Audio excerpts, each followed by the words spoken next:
ba na ang Louvre Museum sa Paris, France ang pinakamalaking museum sa buong mundo? At ito ay mayroong mahigit 72,000 square meters ng exhibition space.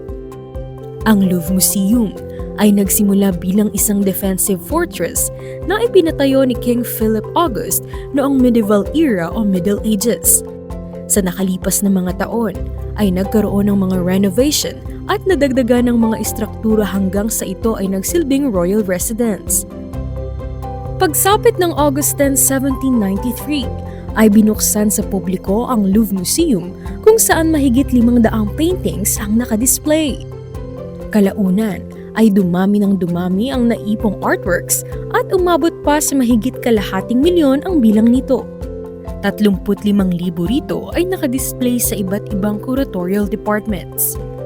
Isa sa napakaraming koleksyon na makikita sa museum ay ang pinakapopular na painting at masterpiece na Leonardo da Vinci na Mona Lisa, na sa kasalukuyan ay tinatayang mayroong value na $870 million. Taong 1989 naman nang maitayo ang Louvre Pyramid na nagsilbing main entrance ng museum.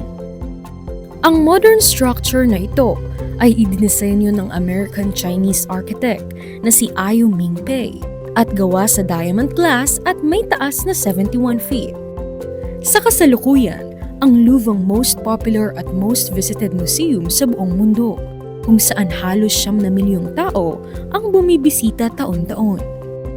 Ayon sa French historian na si Patrice de Moncan, ang kabuoang halaga ng museum kabilang ang lahat ng artworks ay aabot sa halagang $45.5 billion.